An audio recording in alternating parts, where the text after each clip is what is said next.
Hey, good evening, everyone, and welcome to another Spaces with me, Kalu Aja. We call this the Money Spaces. Here we talk about money, the economy, finance, and of course, we make it personal. How can we make this money work for you in your own personal budget? That's what we're talking about today.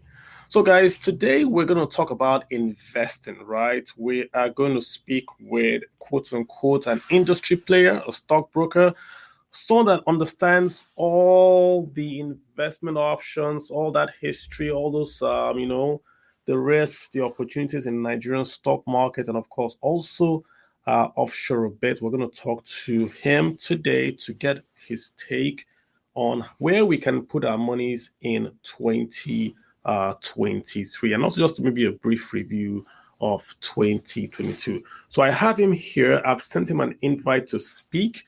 Once he joins us to speak, then of course we will grab him and just try to give him all those tough questions, right? I hope you guys brought questions. I have a few myself, and I cannot wait to get it started. So, guys, just by way of introduction, 2023, I think is going to be an unusual year because we have this big obstacle in front of us called the election.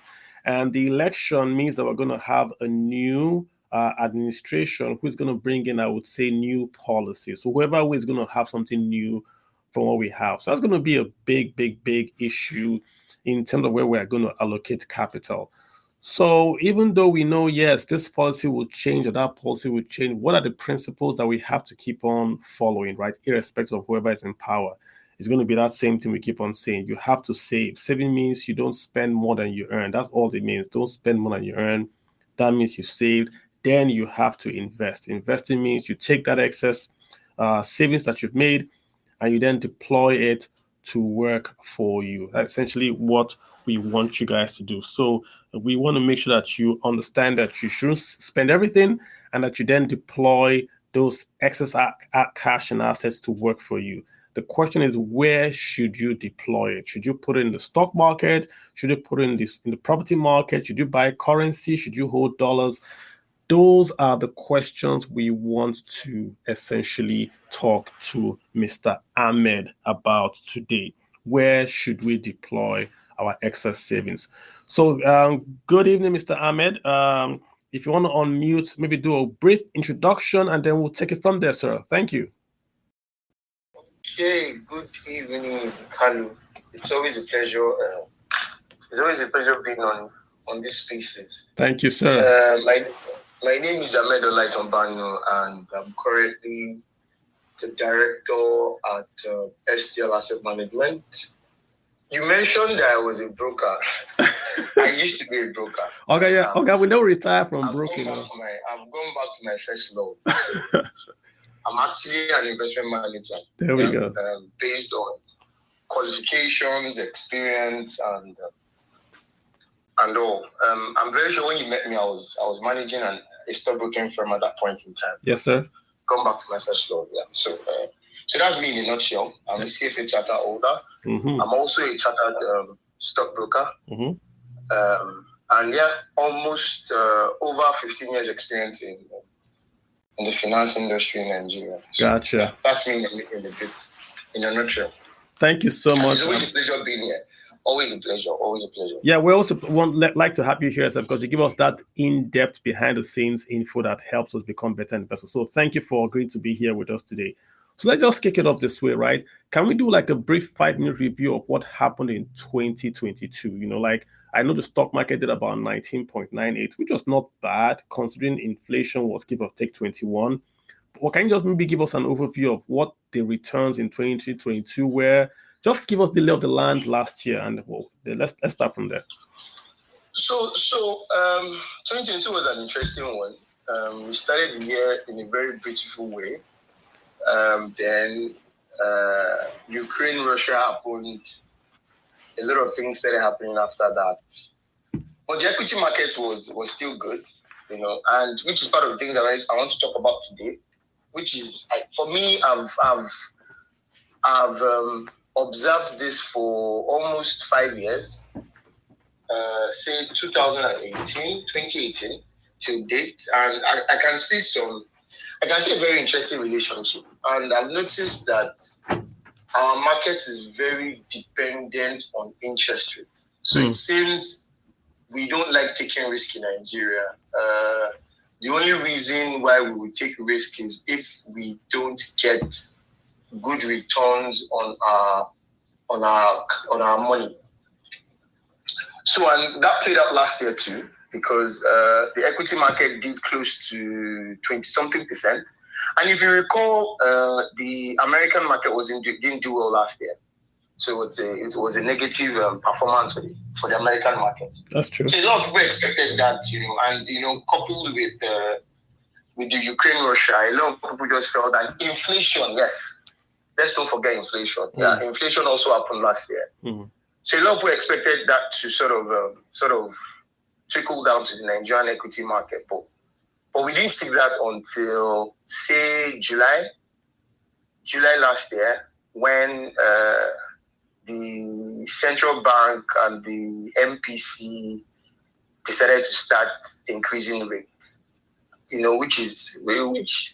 Which I feel will still determine a lot of things this year. Yeah. And when we get to this year, I'll sort of unpack that. But so when the MPR started getting hikes, the MPC started hiking the MPR. Yeah. Interest rates started going up. We started seeing a negative impact on the equity market. Because, like I said, we all like free cash. We don't like taking risk. Then, do you know that last year the equity market dropped to as low as 3%? Yeah. About. That's how interesting. When I think about the Nigerian equity market, I smile, because it was quite interesting that for the first half, the markets went as high as 21%. Yeah. About 21%. I can't get my figures right, but I think about 21%. Then in Q3, towards October thereabouts, it fell to about as low as 3%. Yeah. Then it picked up and ended the year at 19%. So are you saying this movement is basically because of the response to the free money from the MPR? Yes. Okay. So, but naturally, yeah, which is what I always tell people, there's an interesting pattern in the Nigerian equity market, which is there's this theory of invest in November, exit in May. So you see a lot of people coming into the equity market in November. So I wasn't surprised when the market turned around towards the end of the year. Somebody, I read a colleague of mine reached out to me sometime in November about GTB. I think GTB had gotten to as low as 16. And as we speak, it's about 24, 25. So you can see the turnaround. So if you had invested in GTB, if you had bought GTB shares in November, yeah, that's like almost 3 months. You probably had made much more than inflation. Yeah, much more than inflation. Almost 50% return. Yeah. So Ahmed, does this relationship hold? Because I know for like anywhere in the world, right, wherever the government is paying you guaranteed returns that are high, the stock market will suffer and people will just chase that guaranteed return. So what Ahmed is saying is that the MPR, the central bank and Nigerian government is saying, if you give us money, we will pay you 10% guaranteed. So if you're going to get 10% guaranteed, why should you take the risk of putting the money to buy, say, GT or Zenith or any stock? That's what's happening with high interest rates. So does this November to May theory work even when interest rates are low? Is this something that always works, or it's really... It works. It works all the time. So so that's just equity market. So if you look at the fixed income market, if you look at treasury bills, 1 year treasury bill as at the end of this year, at the end of last year was as high as 11, 12. I remember 11, 12. It went. As we speak, at the last auction, it was 4%. Yeah. We're going to come to that. I want to talk specifically on that. It was 4%. So you see how things are just quite interesting in the Nigerian equity market and in the Nigerian capital market as a whole. Okay, so that's the review. Bonds are still relatively high. But I'm very sure by the time we see there's an auction, next auction should be sometime mid-February. We should probably see another impact. But, let's keep to 2022. So last year, it was interesting because, and I'll tell you why. If you had invested generally in October last year, you'd have made a lot of money at the end of December because the equity market rallied, interest rates were high, so it was just a good time to invest. Interesting. But if you come now, you realize that is this still a good time? Like I said, treasury bills rates have declined. And all that, and so that was last year. So last year was good in Nigerian equity, in Nigerian capital market. It was good. Okay. I mean, you brought it up. So let's just dive straight into it, right? So last week, the Central Bank of Nigeria raised the monetary policy rate, which means that the central bank has raised interest rates in Nigeria to 17% or thereabouts. What that means is that any loan you want to take in Nigeria, minimum you will pay back is 17. What it also means, what it should mean is that interest rates in Nigeria should go up. That's what it should mean. But we then saw the auction immediately after the MPR rates went up, and the interest rates in Nigeria have gone down, i.e. the 1 year, the 91 days have gone down. So it's kind of opposite. So now that interest rates are going down, I'm coming back to your theory about the fixed income driving equity. What does this portend, at least in the first quarter 2023, for, say, stocks in Nigeria? So I'll start from the MPR. So MPR was raised to 17.5. So, and the expectation for that, following from last year, was obviously you should see interest rates pick up. Market rates, I like to call it market rates. Yes. You expect market rates to pick up. Yes. And the reason why that is happening, the reason why interest rates on MPRs is being increased is because of inflation. Correct. Even though that's another discussion. I don't even want to talk about that. We'll touch it. That's another discussion. That's another discussion for another day. Yeah. But if you want to just talk about it, yeah. So what's really driving inflation in Nigeria? Is it really money? Or is it really physical? Is it physical or monetary? My view is that it's a supply issue. There's a lot of debate, structural issues and all that. Okay, so MPR was increased. You should expect interest rates to increase, but interest rates did not increase. Why? Excess liquidity in the system. There's too much money in circulation, and expected, considering the fact that election is around the corner. So I'm very sure money that should be. And if you recall, the same central bank of Nigeria, the cash policy. So you can think about it again that, okay, so there's a lot of money in the banking system. That money has to go out. So a lot of them had to go into the markets, to the treasury bill auction, to sort of mop up. So that they won't be left with idle cash. And everybody's just waiting for after elections. So let's just do that. But Ahmed, let's talk more about that, right? Let's talk more about that. 1 year rates, market rates fell from 7.3 to 4.7.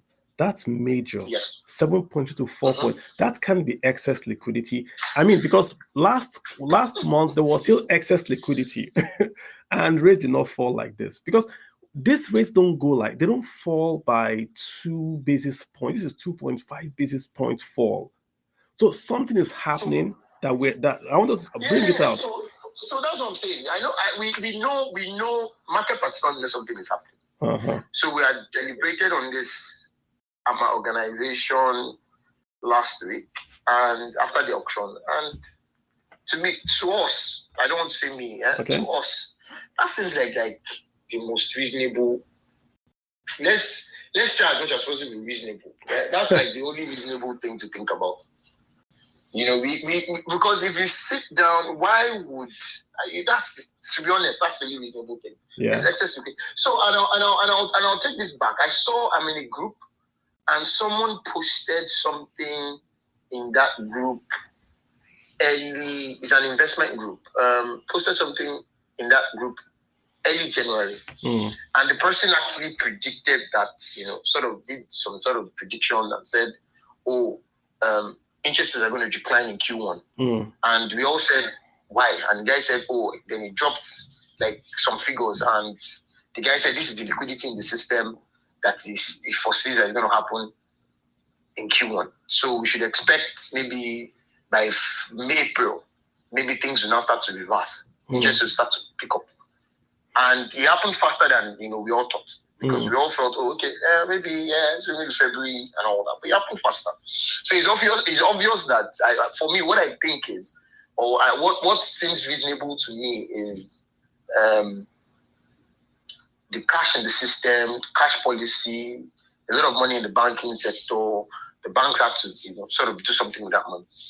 That's like Ahmed, let's go. That's for me. That's my logical reason. I hear you. Logical reason. Okay, so just a quick disclaimer, right? Any stocks I mention here, or any investments we say here are all educational. We're not giving you advice. We're not asking you to go buy or asking you to go sell. We are just discussing.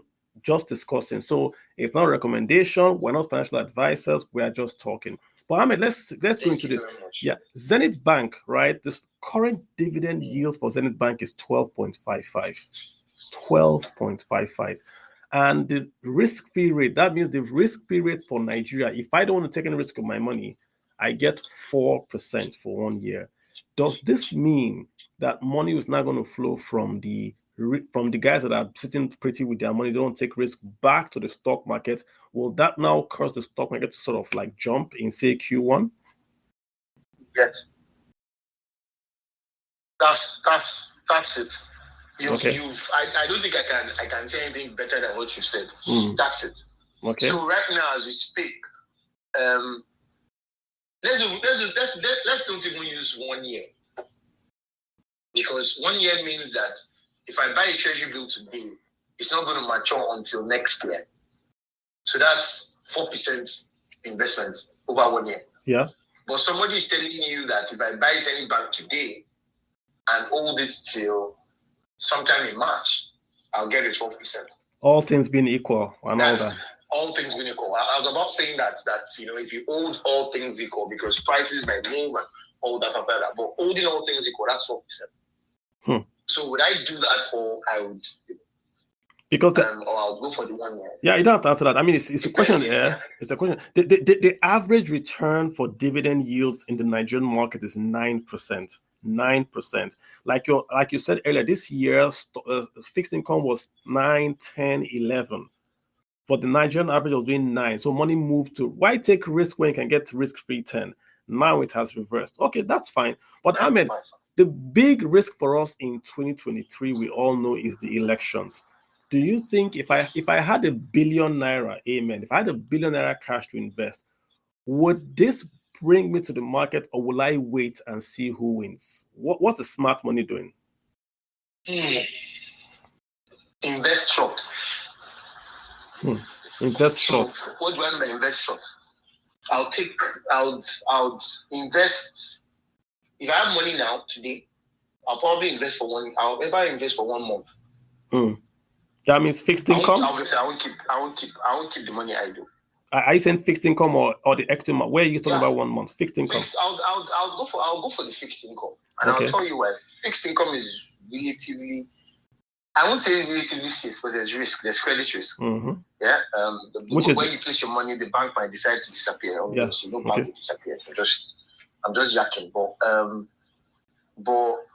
it's relatively safe. You go back to the bank and you get your money back. Yeah. And obviously, for me, anybody that talks to me about Nigeria investment, finance, 2023, I'll just tell the person, you know what, just wait till after the elections. Because, and I'll tell you why I say so. This is a change of guard. So it's a new, it's fine there's a possibility that the same party might, there's a possibility that another party might, but the candidates are totally different from who we have as our current president. I don't want to go political, yeah. So, but truth be told is it's quite significant because whoever becomes the next president would have, there's some certain level of commonalities amongst the three of them. So a lot of things will change. Yeah. So we need to start watching very closely. Would they enact the policies that we expect? Yeah. So it's going to be the next cabinet. Who are going to be the next cabinet members? Who've experienced this before? We experienced it in 2015. Yeah, where a lot of us were a bit very positive then. Yeah, but I think now let's just see what happens. Let's see how it goes. Should I give you the conspiracy theory? Should I give you the conspiracy theory? What's conspiracy theory? Please give me the conspiracy theory. I want to hear this. The theory is that I have a lot of my friends on this space, so I want to, I'd love to hear the conspiracy theory. The theory is that the Senate is going to approve the 23 trillion that has been borrowed. They're going to approve it to go into the debt. So the central bank is reducing the interest rates so that they will artificially reduce it, taking that debt, right? Establish a base of they're paying interest at the lower base. Then when they go, if you want to raise your rates and pay higher, that's your call. So this is being done to bring that money into the system because it's in the system already. Ways and means. It's called ways and means. That's why it's called ways and means. Correct. So it's already in the so just to explain to the cash is already in the system, but it's not accounted for in the debt profile. Hence, when the central bank has raised the MPR, that's fine. That is what they should do to fight inflation. But then instead of rates going up, rates have come down, which means that the government is going to pay you 4% on 23 trillion, not 7% on 23 trillion. But hold on. Are they going to push that money in for 1 year? No, 40 years. They're going to pay 40-year bonds with a moratorium. So if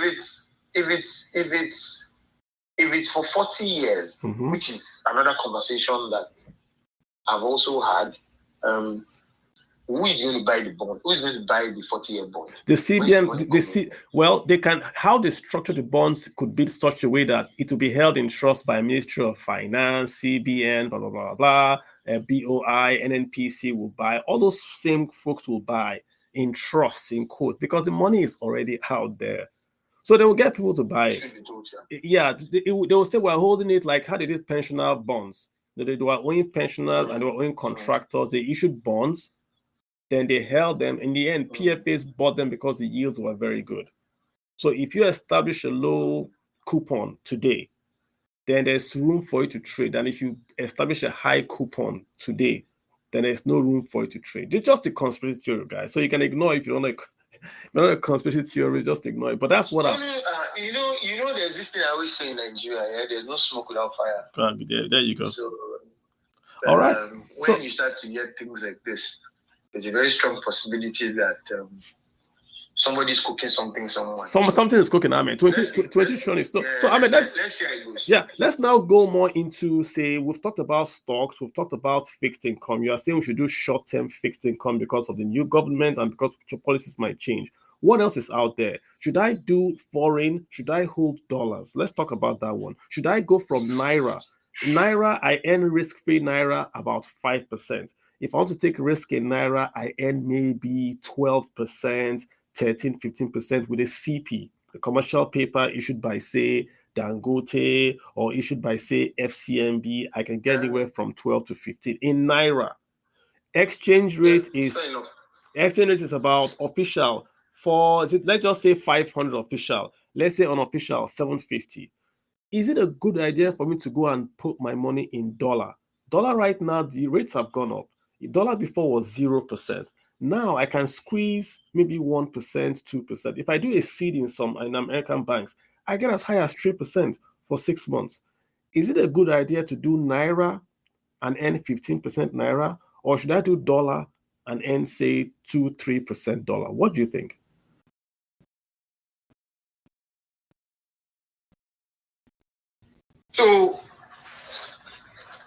So for me, so for this dollar discussion, I'll be very honest. I'll still pack it around elections, and I'll tell you, and I'm not. There are some certain things I don't want to say. I don't want to say online, but a lot of things will change after these elections. I don't know. I just feel very positive about it. Irrespective of who becomes the next president, I just feel positive about it. And fine, the expectation is that Naira will be devalued at the official rate to sort of bridge the gap between the official rate and the parallel market. There has to be a devaluation, yes. But I don't know. I just feel that a lot of things will change. Okay. And this whole I'll call it the dollar mystery, the FX, the exchange rate mystery, is going to disappear after the whole elections. A lot of things are going to happen, and I don't want to start saying a lot of things so that nobody quotes me and nobody comes. I mean, let me say, there was a guy on Kalu Ajazi spaces that said a lot of things. But I just feel I feel a sense of positivity, and it might impact exchange rates, and I have a view that after the elections, we might see that 750 going down to as low as maybe 600, 650. And I'll tell you why. There might be a need to devalue at the official rate, but how high do you want to devalue? So the only way to make it make sense and sort of move towards a unified exchange rate system is to devalue that guy to the official rate, so as probably as high as maybe 580. I'm just saying this is my view. Yeah, so about 580, and look for ways to bring that whole black market down to about 600. So there's maybe like a 20 to 20 spread, which makes a lot of sense. Yeah. So if you go and buy dollar now at 750 and it drops to 600, so you've lost problem. Yeah, because I'll make the case for you. Let me be the one to say it, because I also think that what is holding the Naira back is that it's not devalued. So the Naira, in trying to make the Naira strong, they've made it weak. So if they devalue the Naira to, like you said, let's just pick a figure, let's say 520, even at 540, right? What happens immediately is that you're going to get FPI, you're going to get remittances come in. Whoever wins, remittances will come in, because now I can make more money from $1. If I want to buy a house in Lekki, the house in Lekki is now cheaper. So I will send in my $100,000 to Nigeria. That money comes in. When there is more supply of dollars, the dollar rate in the black market will fall. So that's exactly what you're saying, that the devaluation in Nigeria will actually make the Naira stronger, because the money from P2P, the P2P volume to Africa was more than $100 billion last year. 100 billion. Nigeria, I suspect, is more than 50% of that. The P2P boys are now doing better than the official CBN boys, the P2P boys. Why are they in P2P? Because they can get a market rate of 740, 730 in P2P. In CBN, they get about, say, 466. If you raise it to 520, 580, many people will be like, let me just go official. I will take the loss, but I need official. If a bank wants to inflow money, now they can get people to come in. So you have to devalue and deregulate to say Bureau de Charge can get money from America, quote unquote, from tourists. They don't have to pay to CBN. Exporters can sell to CBN and whoever they like, so that the dollars can come in. That's what I'm agreeing with you on. But if you do the Buhari policy of strong Naira, then you will not get the Naira coming in. So I tend to agree with you on that. Yes, Naira, dollar might fall if you devalue. But I want to add one more thing. Yeah, go ahead. One major source of dollars to Nigeria is our revenue from oil sales. And if you are following that market, you would have realized that our productions have picked up sometime in October. Correct. Another thing again is, like I said, election 2023. Are they going to remove fuel subsidy? Okay, let's. Now, if they remove fuel subsidy, it means that there's now more dollars for us to supply into that market. Because what we currently do is the revenue doesn't come in.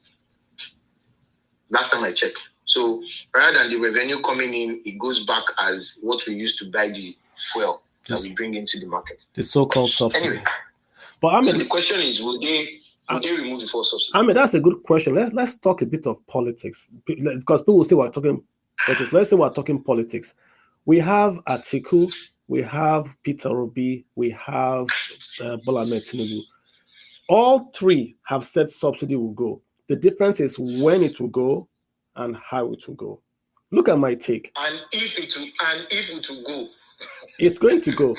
But I mean, Bola Tinubu came out clearly and said subsidy is going. He said it clear as day. Peter Obi has said his corruption is going to go. Kalu. 2015, we had this thing. No, now they have to let it go because there's no money. 2015, the guy, we so believed in that we even carried we wore Buhari hats, Buhari shirts, Buhari trousers, Buhari shoes, Buhari socks, everything, because we believed he was going to do it. Mm. He said he was going to do it. He promised us he was going to do it. And after a while, we even stopped asking. Then he came again by himself and said, oh, okay, I'm going to do it in 2021, in 2022. Yeah, and a lot of us took bets last year. I lost my bet, actually. I lost the bet. I had a bet with a colleague that he was going to do it because I just felt he was going to do it. I don't know. And I took the bet that I was going to do it. And I also put money in investments because of the impact of fuel subsidy to some certain stocks on the exchange. And the guy my colleague was so, like, bros, I've just made a mistake. He's not going to do it. And they didn't do it. I think the only thing that I think you're right, the only difference this time is that Nigeria is broke. The president, Nigeria has always been broke. No, listen, in 1980, the only time Nigeria has been broke, right, was during austerity. That was when we had the Shagari. That was the first time Nigeria was broke. Austerity, right? When we were doing austerity measures and all that before the IMF came. Even doing austerity measures, right? We didn't have expenses like we have today. There was no fuel subsidy. We were just broke. We just didn't have dollars to import. So when we say Nigeria was broke, Nigeria didn't have dollars to import. When Buhari was the president, the head of state way back in 1980, he didn't have dollars to import. So he was doing trade by barter. He would give oil and get sugar. That's when we're lining up to buy sugar. But still, there was no, should we say in American language, entitlement spending. Right now, we have two entitlement spendings going on in Nigeria. That's different. We have fuel subsidy, the largest expense in Nigeria's. It's not even on the budget. The fuel subsidy is larger than the budget. It's not even on the budget. The second one is going to be the spending to keep the naira strong. Those two entitlements have taken more than 100% of the budget. So if I win the presidency today, I have no money in the balance sheet. None. There is no cash. Not that the cash is coming, there is no cash. So I have to raise money. That's why Tinubu is a quote-unquote progressive socialist. He's saying he's going to increase fuel prices. He doesn't want to, but he has no choice. So let's come back to the three guys. Like I was saying, Peter Obi and Atiku, if you read their economic plans, it's more capitalistic, right-leaning, efficiency, private sector, supply side. That's Peter Obi and Atiku. Yes. Yeah? Yes. Okay. When you look at Tinubu's campaign, it's left side, progressive, government heavy. When he says he's going to remove subsidy, he's going to take that money from subsidy. He's going to employ 25 million people. They're going to call them the whatever they're going to call them, and they're going to say they have created 25 million jobs. They've simply reallocated revenues from fuel subsidy to something else, to someone else. And the plan is that if they pay those people salaries, they want them to spend and reflate the economy. The problem is this: that has been tried before. It only works when the country has money. The US tried it under Roosevelt. So they were paying people to dig a hole, then they would pay them to cover the hole back. That was their job. And the country did not get out of the Great Depression till the Second World War. That's not a productive use of money. Correct. So if we now talk about the exchange rate in line with what we're talking about, that Tinubu wants to do a lot of printing. So it's going to go to the central bank. They're going to print maybe 100 trillion. Then they're going to maybe inflation will now get to 40-some, 50. They're going to pen inflation to drive growth. They're going to ignore inflation in the short term to drive growth in the long term. That's what they want to do, right? So they do 100 trillion in CBN or whatever, employ people, reflate the economy, hoping that tomorrow those companies will pay back the deficit created today. That's why you hear him talking about deferred taxation. That's what he's going to. How then do we situate the foreign currency in this plan for, say, Bola Ahmed Tinubu? If you say you want to reflate the economy, right, then dollar would get stronger because people are going to run to dollar for the safety. So if dollar becomes stronger, what happens to the inflow into the economy? It would increase, Abi, because dollar is now stronger. So you can buy more things with your dollar abroad. Will that help the stock market? That's where I'm going to now. Because will all those boys have money to spend? That's where I'm going to. Will those boys that they've employed have money enough to spend? Because right now in Nigeria, nobody's spending money. 50 kg bag of rice, nobody can buy. So they give you 10 kg, 5 kg. Groundnut oil, nobody can buy a tin. So they give it to you in milliliters. That's what they will do in Nigeria. So the policy that we need to follow is the one that is going to drive FDIs, drive FPIs. Correct. You know, there are no foreign portfolio guys in the equity market. Correct. Last time I checked, maybe like 15%. They've gone. 10 years ago, it was all foreign investors. Correct. Now it's all domestic investors. That's to even show you what is going on with our dollars. So people are not even coming to our country.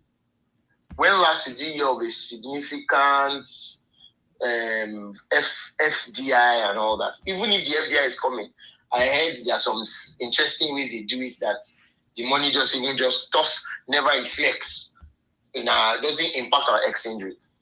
So what we need is actually policies that would drive FDIs and FDIs significantly. Okay. So we can see now. Imagine what if FPIs start to come back into the equity market. We might get back to the levels that we're probably not seeing in years. Okay. Because those guys will want to buy. Technically, yeah. So demand all the way, and once they come in, obviously they are dropping dollars to get naira. Now there's now dollar in the system all over the whole place and all that. So if nobody is going with this for any policy that has to lead to that, then I think we're just back at the same place. Okay. That I've been in the last 7 years. Okay, so good discussion there. So we've talked about stocks, we've talked about bonds, we've talked about a bit of foreign currency. Now we've even talked politics. Let's talk about real estate, right? Real estate, we do have the Lagos, Port Harcourt, Kano's real estate. We also have the instruments, the REITs that we see about, and there was just a crowdfunding platform that was just launched, given license by the central bank. So they allow you, if you want to raise money for property now, you can go there and crowdfund there. What's the name of it? Prop Crowdy. They were here a few weeks ago. Prop Crowdy. So literally, if you want to invest in real estate now, you can go there and look for deals there. I think they're going to start, in February or so. You can go and look for deals there. But also, if you're a developer, you can package paper and go there. So it's just crowdfunding, but under this SEC license. What's your take on real estate? I mean, do you think that let's go back to politics. I hear Tinubu great plan on housing, because housing is where I think is going to shine. They want to do a lot of social housing, it fits their manifesto more. I think the other guys are going to do more of private sector wealth and allow the private sector guys to build homes. What's your take on housing? Should I be in land? Should I be a renter? Should I just go and buy the instrument of real estate itself? Where would you see? So the problem with real estate, okay, no, let's even talk about real estate. So it's either you go directly or you go indirectly. Mm-hmm. Yeah. Indirectly has not been very significant in Nigeria. I mean, that space has not done extremely well. So we have the Chapel Hill Emirates. We have there was another entity, I can't remember. I think it's SFS rates and all that. So if you understand the whole concept of rates is not like an ETF, but let me complicate things. But the REIT is just like an instrument that the underlying assets are property and it trades on an exchange to provide liquidity. The benefits of the property through holders of the instruments are and all that. But it's really not, it takes me to my concern. Yeah, we are so comfortable with fixed income in Nigeria that we've not given ourselves room to explore other interesting things. So, and for me, that's why I see a lot of work, a lot of work regarding awareness, knowledge and all that. People need to understand all these things. So so there was a company, I'm very sure you are aware, Purple. Yeah. Purple Capital, Purple, yeah. They've metamorphosed to something called ROIC, Real Estate Operating Investment Company. Oh, interesting. They got listed on the exchange. They issued shares, about 20 million, I can't remember, 200 million shares, I can't remember number of shares, to be honest. Apologies. If anybody that works in Purple is on this call, I'm sorry, I can't really remember, but so that was also an interesting one, yeah, because that's also indirect. So technically, if you're investing in that company, the company's main business is to invest directly. So rather than you going directly to buy a house, if you want to, because a lot of us buy houses to live in them, yeah? Yeah. A lot of us buy houses to rent, yeah? So some people might say, you know what, I don't want to go through that stress of buying the house. I don't want to go through the stress of having anything to do with any agent, anybody.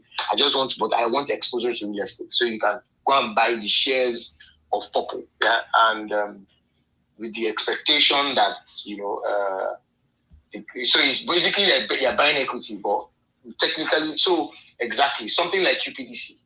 So remember UPDC? Okay, USC Property Development Company. USC, exactly. But they've metamorphosed to a an entity of their own entity called UPDC. Okay. Yeah? So it's UPDC. So that's indirect. So let's talk about direct. So direct is I'm buying the house and all that. Yeah. But I've always had. So for me, when people talk about real estate, my view about real estate still remains the same because there was a time some of my CFA colleagues, we sat down and we sort of did like some sort of, but that was some years ago, so I don't know if that's really changed, but I still see that happening. Prices of houses are relatively expensive, are overpriced. You go to Lekki, you see a house and they tell you this house, 3-bedroom flat, 90 million naira. Why? Because it's in Lekki Phase 1. Like, are you kidding me?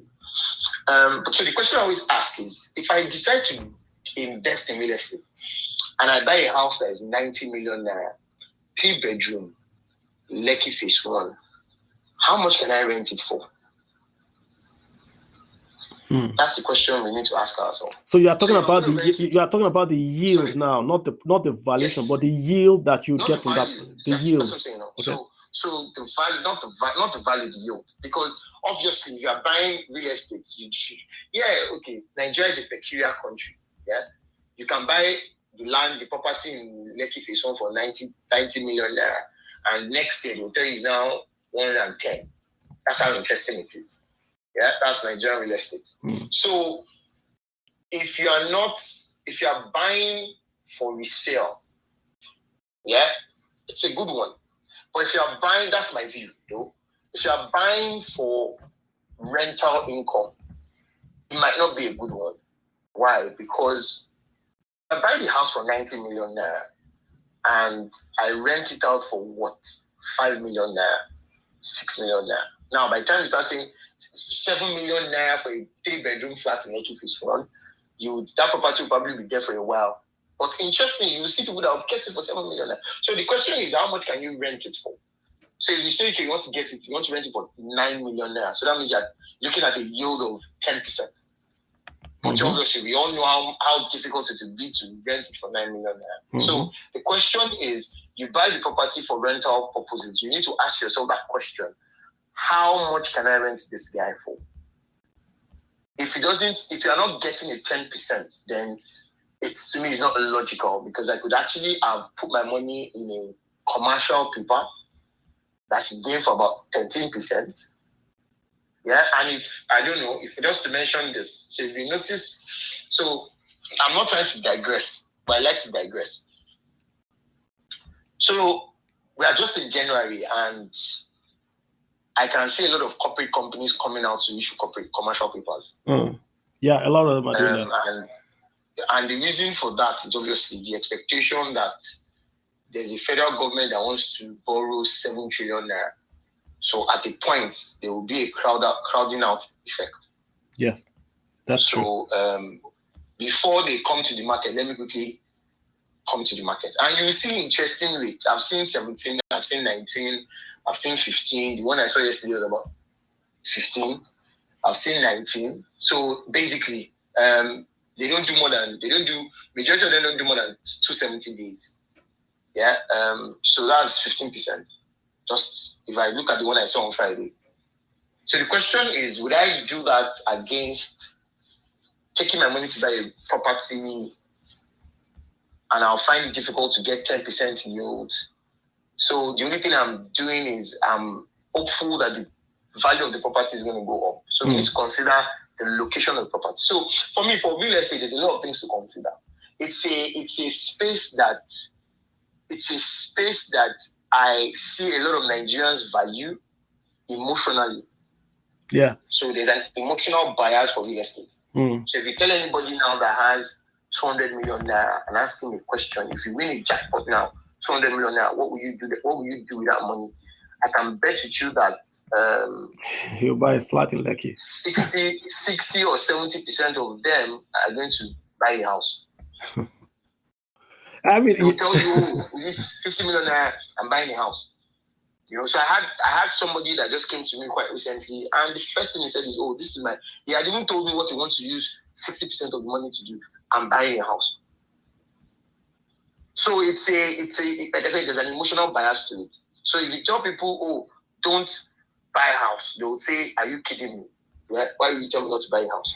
So there's an emotional thing to it. Ahmed, just so people are following Ahmed. It's like what's that thing called? It's like the word flew out of my mind. I think, Ahmed, a beg for wealth. Yeah, I think what you're saying is that people are more looking at the value and ignoring the yield. They look at the paper valuation is what people are looking for. Houses in Lekki are $1 billion, right? But you don't get nothing from yield. If it's $1 billion, then you want 100 million naira rent, but you don't get near that. Exactly. Interesting. What about outside Lagos? I mean, is it good for me to go to, say, Ebonyi State or Kogi, or are those good places? That's a difficult one, though. That's a difficult one.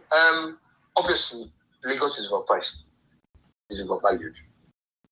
Everybody, and it's quite understandable. I used to give a story I like to give this story when I was 7. Some years ago, I was staying in a 3-bedroom flat that cost me about 60,000 naira per annum in Shagamu. If you take that same house, as I did, take that same house to Lagos, you can't get it for 60,000 naira per annum. Not per month, per annum, but this was years ago. So relatively, if you think about it in Nigeria, in Lagos, that property would probably be like maybe 250, 300K. Yeah, it's very standard, nice apartment. Yeah. So the question is, if you go outside Nigeria, outside Lagos, you would buy more property with the value of the property that you buy in Lagos. So that meaning what you buy, the amount of money you have would get you probably 3 houses in, say, obviously not Abuja, yeah, but say Ebonyi, like you said, yeah, might probably get you like 2-3 houses in Ebonyi, yeah, but in Lagos will probably get you 1. So if you think, but now the question now is, like I said, the yield aspect to it. How much would it cost you how much would be the rent on those properties if you decide to rent them out? Because obviously you will not live in Ebonyi now. You live in Lagos. Yeah. So those are things for me. Real estate, there are too many things to consider. Yeah. Am I getting into mortgage? If I'm getting into, I'm thinking about interest rates. If I'm not getting into mortgage, I'm using my money. What is the opportunity cost for that money? If the opportunity cost for that money is going to generate something for me higher than what I will get in terms of yield basis, then why am I putting my money in property? But obviously, there's somebody, a friend of mine will always say, I hope he's on this call, on this spaces. A friend of mine will always say that why focus on the yield? Why not focus on the appreciation of that value of that property, of the appreciation of the value of the property? Yeah, well, because valuation cannot pay bills now. And there's always the alternative, right? So if I had ₦1 billion and I put that money in risk-free federal government bonds, I get 10% before, or now I'm going to get 4%. Risk-free, that's cash coming to me. If I buy a property in Lekki, I don't get that. The value is high. Remember, there's a lot of cost to even rent that property. Correct. Because you have to pay the agent. Plus Land Use Act, plus Lagos State to say you should pay this one, insurance you should pay that one. So I hear you. I mean, it's a conversation I always have with people. I mean, people buy, like I said, people buy property to lock in balance sheet wealth. Well, for me, there's another play in real estate that I like. Let's hear it. The JV structure. Yeah, so you meet somebody that has land, the guy doesn't have money to develop, you have money to develop, you bring in a developer into it, you guys work out the numbers, you can decide to sell off plan, you can decide to sell once you are done and all that. You give, so that's why you see a lot of compounds. I'll call them compounds. That's why you see a lot of compounds in Lekki right now. I mean, I saw some Lekki is ridiculous. Someone put a flat on top of his garage and it's going for $1.1 million. It's a 2-bedroom. So you see a lot of compounds, all those compounds of 10 terraces, compounds of 6 terraces, and all that. Yeah. So what you do is, most likely what will happen is you give maybe the owner of the land 2 terraces, something. Yeah. And the remaining maybe give him 3, and the remaining 7 you sell it. Then you now sell it as something ridiculous. So maybe you sell one at something you sell it at 90 million thereabouts. So that obviously, like I said, you have to work the numbers. The numbers have to be right, because it's a faster way to turn around your capital if everything is right. It's risky, but faster way to turn around the capital. I mean, let me run an idea by you. A few weeks ago, I promised my listeners that we're going to give them an idea that they can do for 2020. It's a 10-year idea that they could invest in today, and it will pay them off in 10, 15 years. Let me run this idea by you, right? Okay. So there's a lot of Nigerians are jackpying. And when they go, they take their family to Canada, to the US. In Canada and the US, those old people are there, but when they want to, I'm not trying to be morbid, when they want to die, they say, take me back home, I want to stay in my house and die. But they can't go back to their village. They are now used to 24/7, they're used to good medical supply.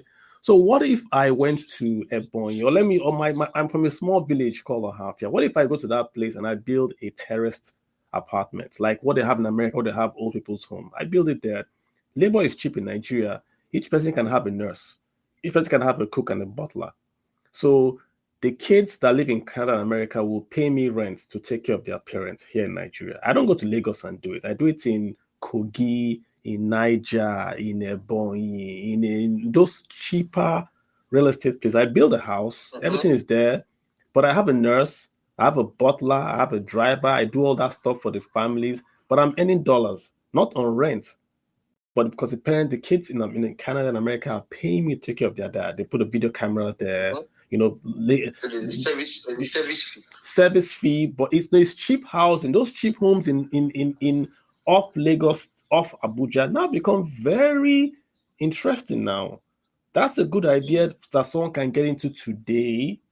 That 10, 15 years, I think it's going to be a moneymaker. The demographics say it's going to be a moneymaker.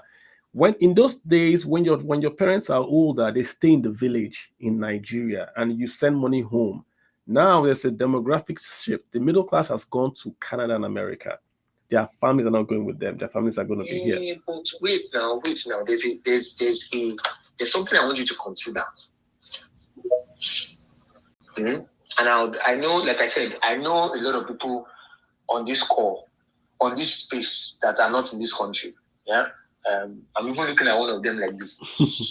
So the question I want to ask him is, if he decides to come back to Nigeria in 30 years' time, in line with your plan, no, don't let me ask him. He will go back to the village. The guy is a village guy. He will go back to the village.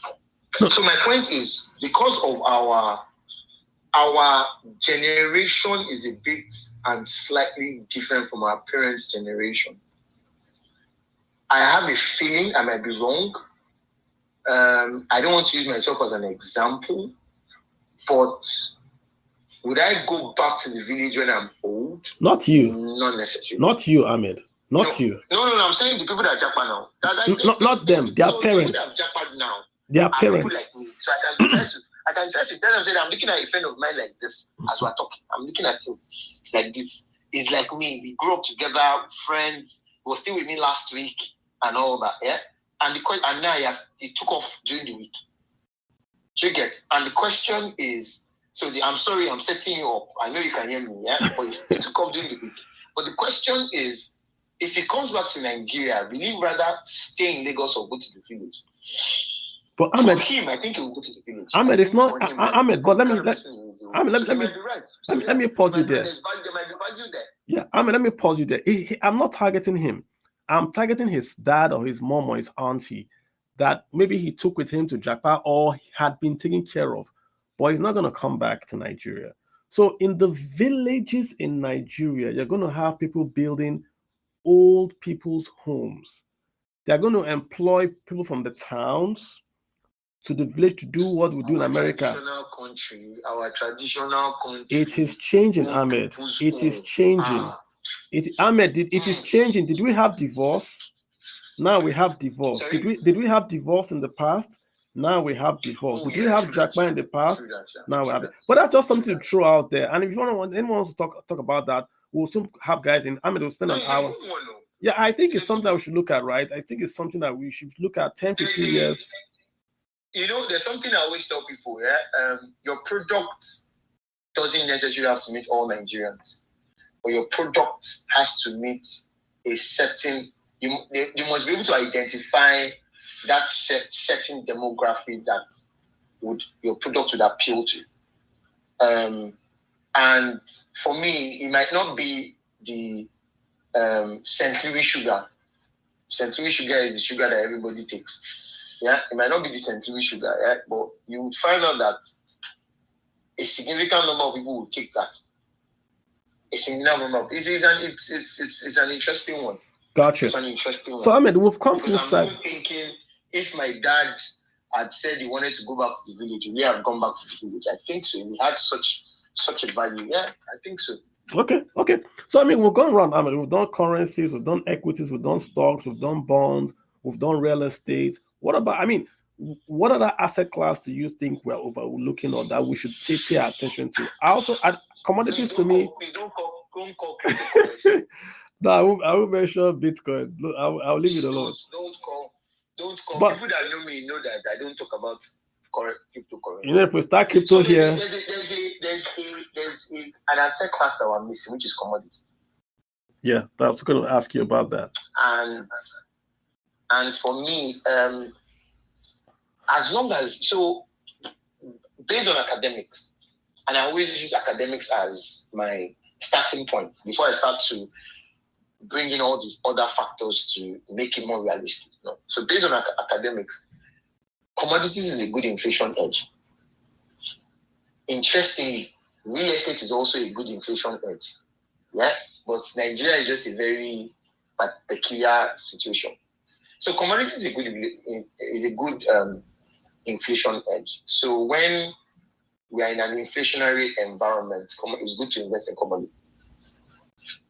Yeah, because as prices, commodities is real asset. So as prices of things are increasing, obviously the price of the commodities will increase. And if you consider what has happened in 2022, yeah, even though a lot of people expect that all those supply disruptions are going to improve considering Ukraine and Russia has dragged on for too long. So based on the research materials I've read, there's a sort of a positivity around that. Yeah. However, will there still be inflation? Yes. So should commodities be considered? Yes. And I think the last time I was on your space, I also mentioned effects. Effects Commodities Exchange. Yeah. And there's also a Lagos State Commodities Exchange now. I think I got it right. Lagos State Commodities Exchange. I think so. I think I got it right. Yeah. So there's also a Lagos State Commodities Exchange. I think sometime last year, Sanwo-Olu was at Marina, setting that guy up, launching that guy and all that. Yeah. So there's effects, but these effects are there for a bit, and they're also expanding. So I'm not here to talk about effects, but you can check them out if you're interested in commodities. But I think that's an asset class that we shouldn't overlook. Especially now that commodities in the world are really becoming expensive because of the Russia-Ukraine war. Yep. I mean, Julius Berger, look no further than Julius Berger is now exporting cashew nuts. If Berger is doing it, who are we? All right, guys, an hour spent with you. Let's see if there are questions, guys. I know some people are hopping in, but I see you hopping out. So if you want to ask, Ahmed is here.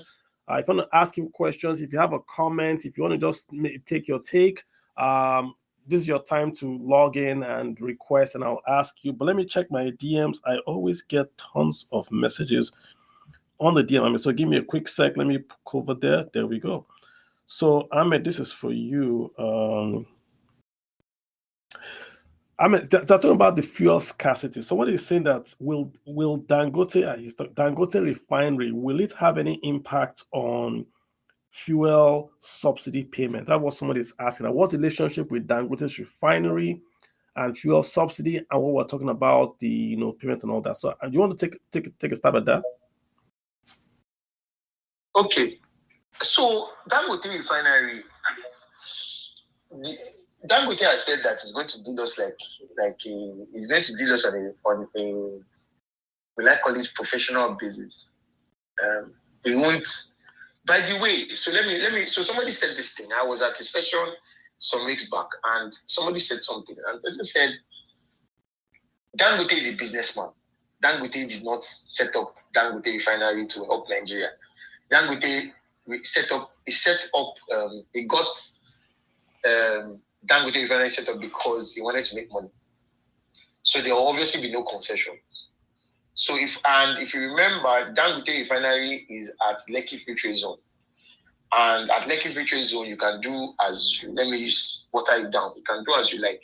Yeah. So he will sell to us and he will buy our crude oil like the way we buy crude oil from anywhere. Yeah.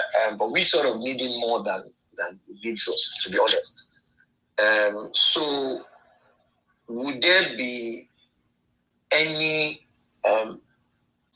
solution or impact to fuel subsidy? I don't think so.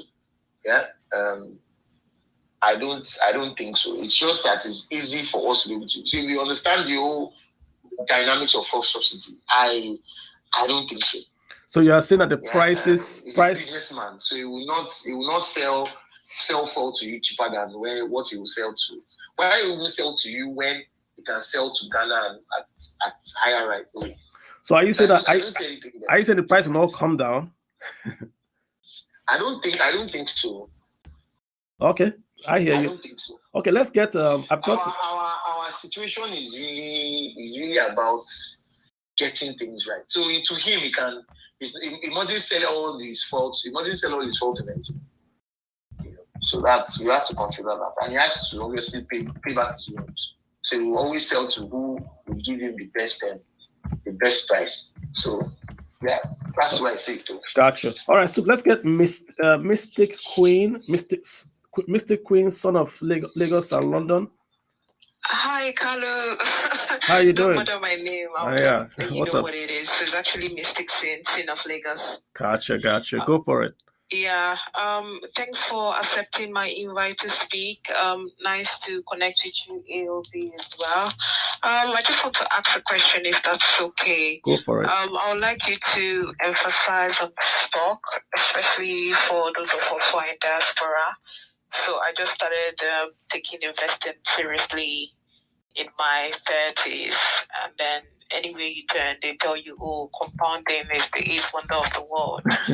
But for someone who found their footing in their 30s, and then you have roughly, 2 decades max to retirement, what kind of stock portfolio, apart from the obvious we've heard of SP 500, Vanguard stocks and everything, for someone who doesn't have time on their side, and I put that in quotes, what accelerated stocks or fund would you suggest, especially for someone who lives in diaspora? Thank you.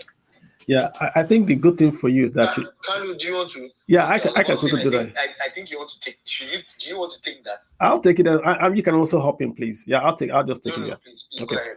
So, I mean, if you live in the diaspora, I think you will have a bit of an advantage because of the tools that are available for you over there. So you have the options. You can get any piece of information that you'd want. If you want to know the earnings for the company since they were created, where they are making their money, you can find it at the touch of a button. So that's an advantage, but it's also complication because if you don't know anything about investing, you are overloaded with information. I would advise, as a first-time person that wants to get into the market, start with the entire market. So start with, say, build a triangle. At the base of that triangle, try to buy, say, the index or the ETF that tracks the index of that country. So if you are, say, the United States of America, they have the S&P. If you notice, it says 500. So that's the Standard & Poor's. It buys the 500 stocks in America. You also have the Dow Jones that buys 30 stocks. So you can buy the index fund, which is a fund that buys the index that has the S&P or the Dow Jones. If you just Google it, there are tons of them. Or you can just go to a company, you Google Vanguard. Vanguard has, say, VT. VT is all the stocks, everything. But if you do VTI, you get nearly 5,000 US stocks. So you're buying just everything in the country. Say, I don't know what to buy. I'm going to just invest in America. That's the base of your triangle. Then above that base, you can say, okay, I want to buy specific sectors that I'm interested in. Maybe I want to buy technology, I want to buy banking, I want to buy real estate. And these are all ETFs or indexes that track particular sectors or geography or currencies. So you are building a triangle, and as you go to the very tip, you can say, okay, I'm going to buy the individual stock. But the very base is the index. At the middle, you can buy the ETF for the sector. Then on top, you can buy the ETF or the actual stocks. And you start from the bottom with low knowledge. And as you get higher, when you know more about how to read stock papers and how to understand yields and all that, then you can start to buy the individual stocks.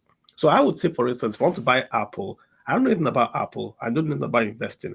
I would maybe buy VTI first because VTI has Apple in it with Microsoft and every other thing in VTI. Then I'll say, okay, I want to buy just the technology index. So I'll buy maybe VNQ or so, and then I'll get a name that invests only in tech. Then I can then go buy Apple over, say, a 1 or 3 year period. So I give myself time to understand the market. You are diversifying at a cheaper cost, and you can buy fractional shares. So instead of buying Apple for $300, you're buying a fraction of Apple for $25. I will start from there. I would do a lot of reading. I would watch a lot of Bloomberg. I will get into the flow of how investment guys talk so that you understand. But the reality is this: a company is all about earnings. Earnings, that's what you'll look for, earnings. If a company is earning money, you want to be in that company. It's not if it's big, it's all about earnings. That's really what you want to look out for. So it's not something you can learn in one day. You got to like take your time and try to just sort of like grab a lot that you can. I mean, please hop in and just see if you can drop a few words as well.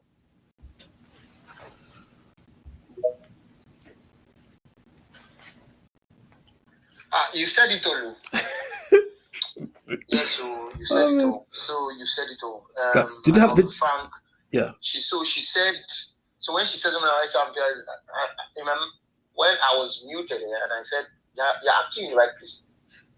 Yeah. So I think right now you're in the right place. Carlo has said it all. Yeah. I think you start from passive investing and work all your way up to active investing. And for passive, the easiest way is to go through the ETFs, the index, and all that. Then, as you become more knowledgeable about it, you start to know what suits you.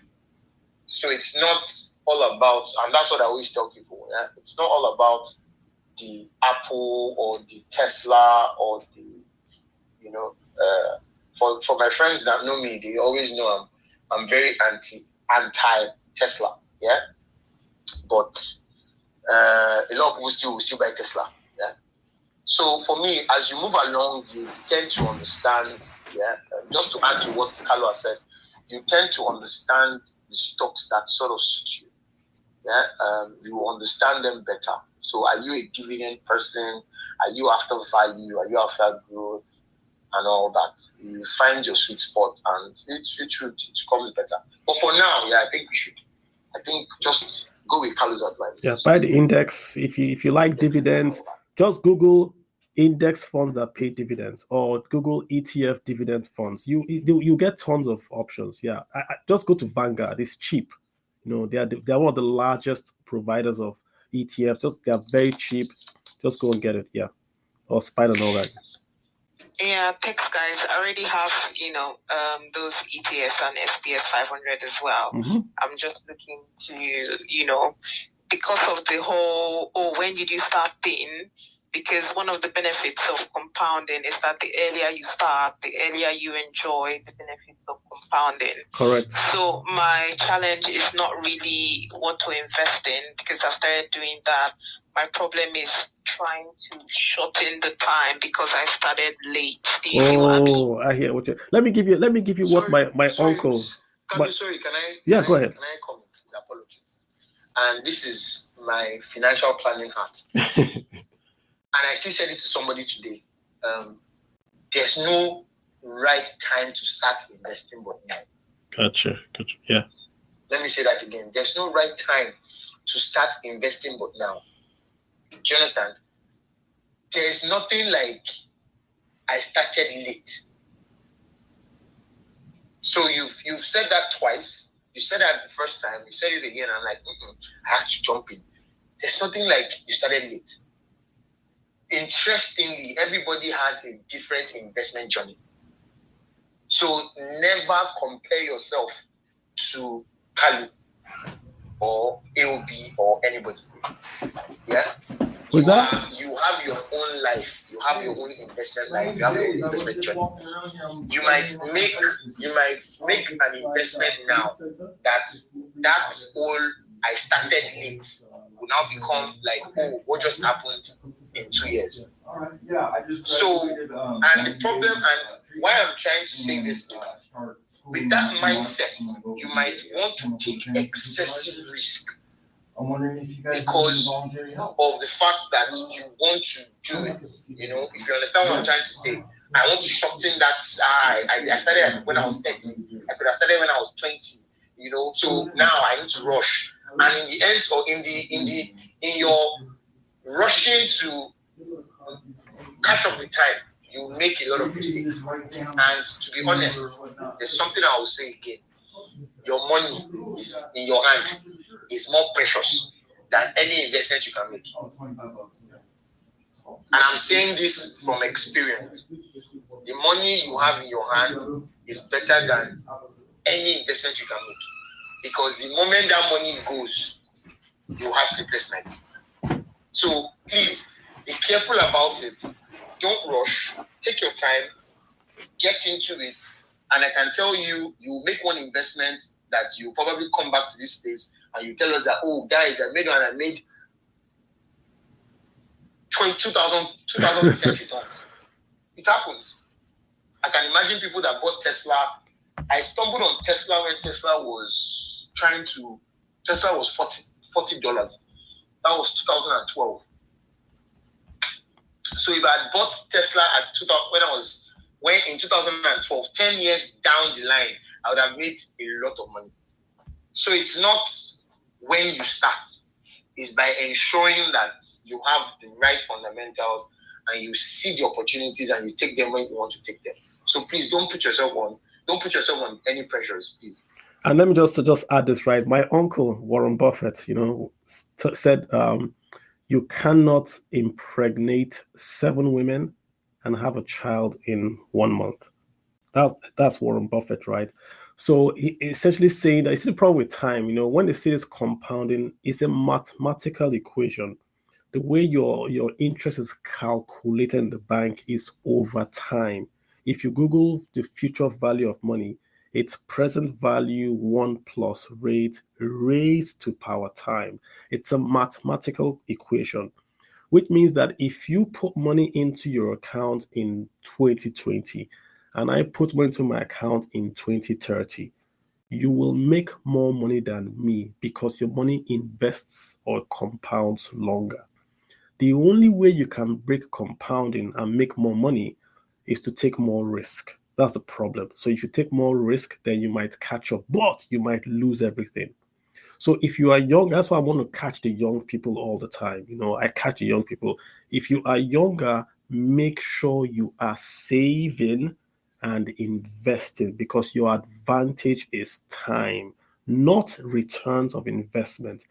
Time is the biggest advantage you have. Make sure you are investing. All those ETF things, stop all this betting thing. Go and buy an ETF, buy a stock. Make sure you are doing DRIP.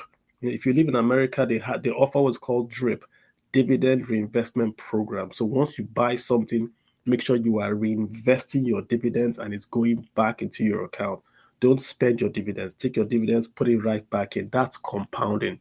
If you simply buy the stock and you spend the dividends, you are not compounding. You have to take the stock, pay it back, you reduce your average cost, then you are now compounding. That's what it means. Like if you have a store in Alaba, you make profit, you take that profit, you buy more goods, you sell, you grow. That's the compound. If you chop your profit, you are not compounding. So good job, right? Thank you so much.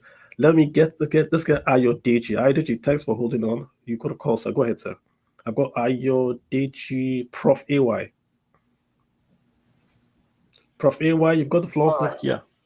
Yes, I just unmute myself now. Okay, good evening, Carlo. How are you, sir? Good evening, the presenter.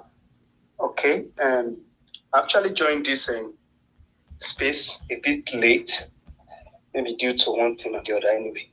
So my question is actually going to the speaker anyway. When he was talking about the investing in a commercial paper that yield as high as 15%, or average of 10% over time. So my question is that, could you please be more specific for the benefit and some of us that actually like to invest in even in commercial paper? Do we have anyone, or do you know anyone that we can actually take the advantage now? Okay, so that we'll be able to see what we can we'll be able to appraise it if it is actually good for us to invest on. Thank you.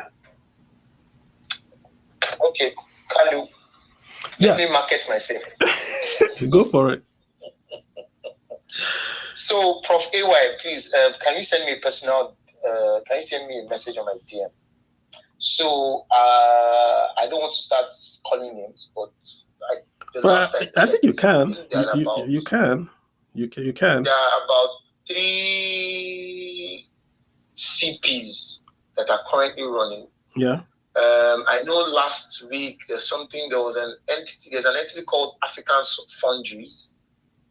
I think the CP is out. I can't really remember the other 2. I mean, I can help you. FCMB is offering. Please. FCMB capital market is doing about 15%. Yes. That's the price range. It's not yet out, but that's the price range. There's FSDH. Mm-hmm. Dangote is also doing something. I don't want to give names because I want Prof. AY to be my client. So please, Prof. AY, please send me a message in my DM. If you want to invest, hit AOB up, send him a DM. If you go to your stockbrokers, CPs are always marketed through banks and stockbrokers. CP simply means commercial papers. It simply means that the company is borrowing money directly, not through the bank. So if Dangote will go to and say, I want you to borrow me directly, he's not borrowing from the bank. So they pay you a higher interest rate because it's a bit more risky than the bank, but they pay a lot much higher than that. So yeah, I know FCMB, Dangote, I know, some are out there and they are paying as much as 13 to 15%. So hit him up or hit your broker up. I did you good call. Yeah. Let's take all right. Okay. Thank you. You are very welcome. I'll reach you out. No worries, sir. So if I take you offside, it just means I want to create more space on the chat for folks to speak. You can. Sure. Mr. Nas, go ahead, sir. Mr. Nas, you've got the floor. Thank you very much, Mr. Kalu, and thank you very much, AOB. I think I'll follow Prof and probably GSU as well. What are the commercial papers that are available? So my question, I have just 2 questions, right? Now, the first question is, when you talked about investing in foreign stocks, there's access to information. You can check historicals of how those stocks have performed over the years. You can have things as around their earnings, whatever activities they are doing, operational activities they are doing, you probably get to have those information. So, but in Nigeria, a lot of those things are very difficult to find. Personally, I do lots of chatting, just go through historicals, go for trends, get patterns and all that. But I have tried all the applications that probably I think I've tried on Bamboo and all that to see if I can find a place where I can track historicals of stocks in Nigeria. I have not seen one yet. So I don't know what advice you could give as regards someone like me that would like to, do my background check on those stocks before I rank within them. Yeah, hello? Just to know when and how to start going to them. So I don't know where you directly go from to find this information. Mr. North, send me here. Look.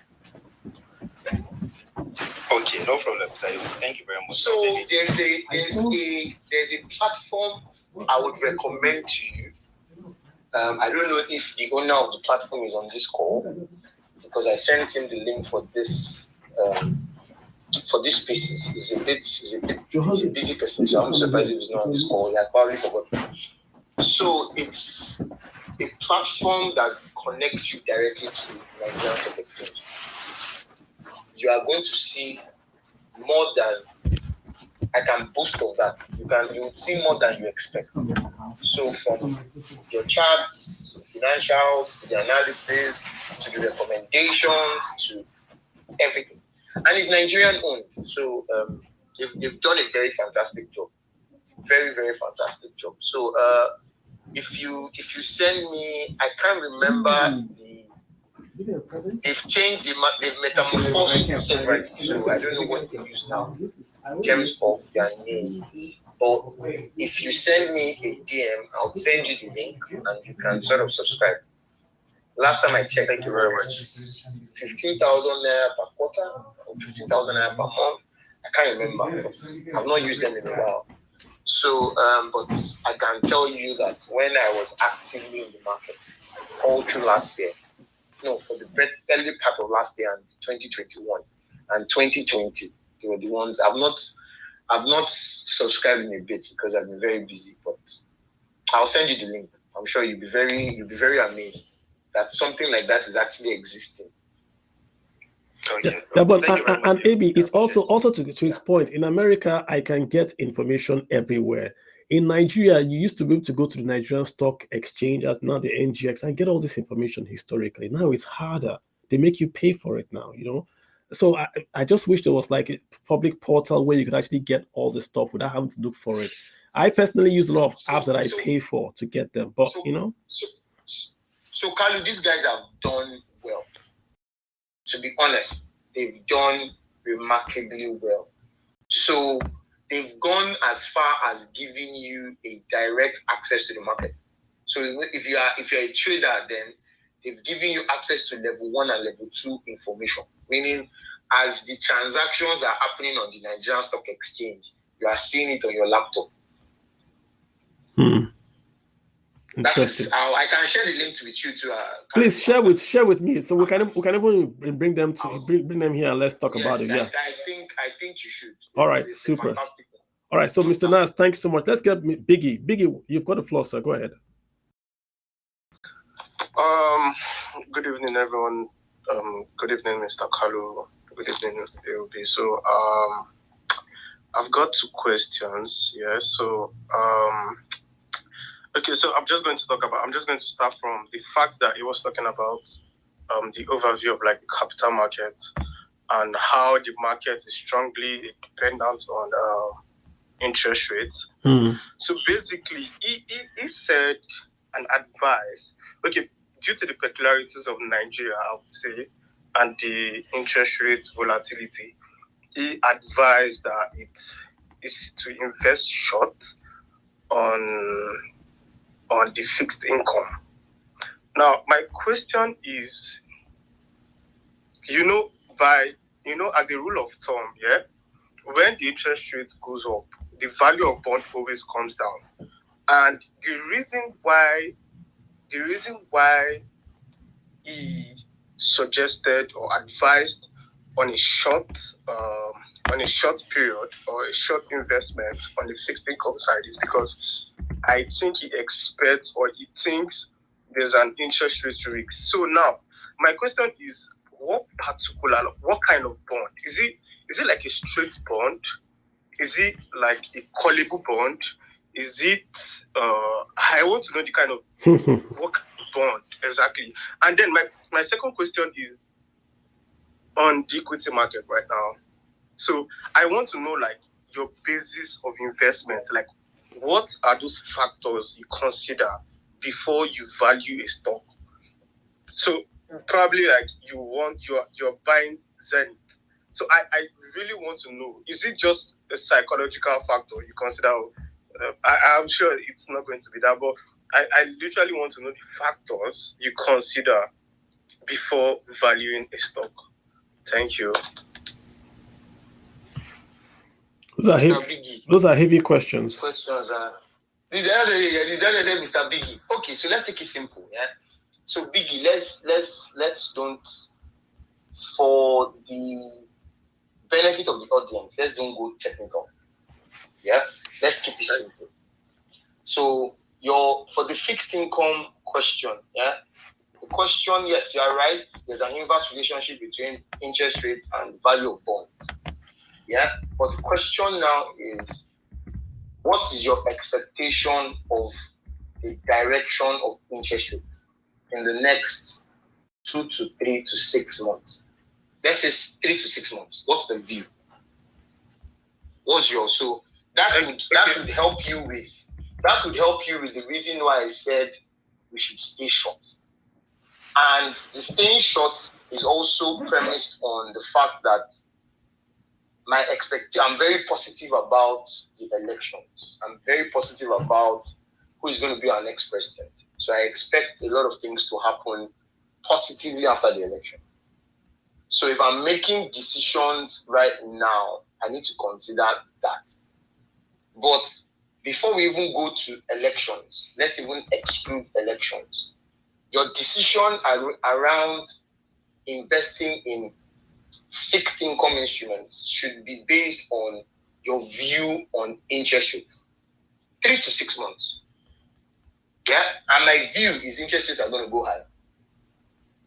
Fine, we're experiencing liquidity constraints. We're experiencing excess liquidity in the market now, but I think based on my expectation, that should go out of the system in, say, Q1, March, April. Then when that goes out of the market, remember that there's also a 7 trillion that we need for budget deficit. And the question to that is, or the view to that is the federal government going to be aggressive about borrowing? Now, that is another thing that is also aimed on election, because by the time the election happens in February, we already know who our next president is. We can sort of get the gauge on what the person is going to be. Is the person going to be aggressive? So, and remember, when the federal government starts to get aggressive, then it means that interest rates is going to go up.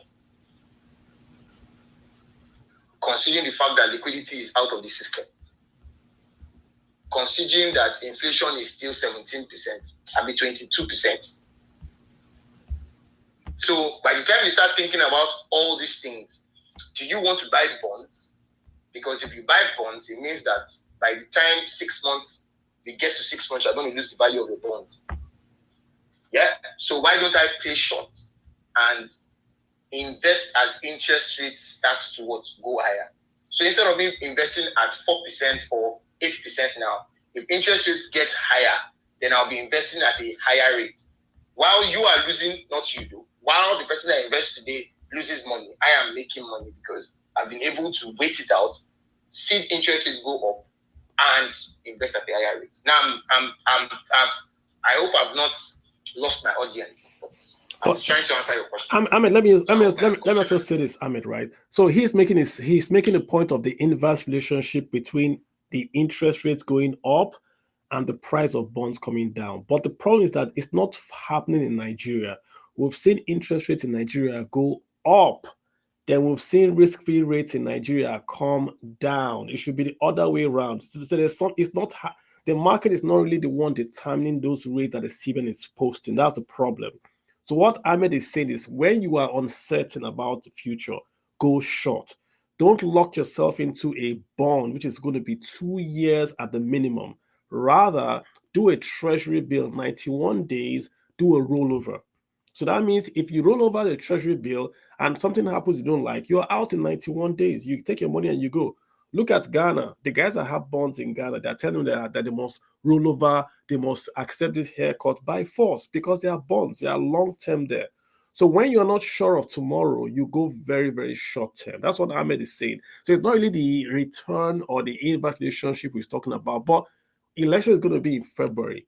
From February ending, the economy of Nigeria is going to change because the expectation of the growth of the presidency would happen immediately in the market. It would wait for June. So, for instance, if a certain candidate wins, dollar is going to crash to 500. Write it down. It will crash to 500. So, if that person wins and you have the bonds on 500, what are you going to do? So, you want to be very careful that you don't lock yourself into a long-term position when you're uncertain about the next 30 years in front of you. That's what he's trying to say. Yeah. Then Biggie, he had a second question. Biggie also asked about stocks. I mean, how do you look at Zenith? What's your screen to buy Zenith stocks? He also asked that.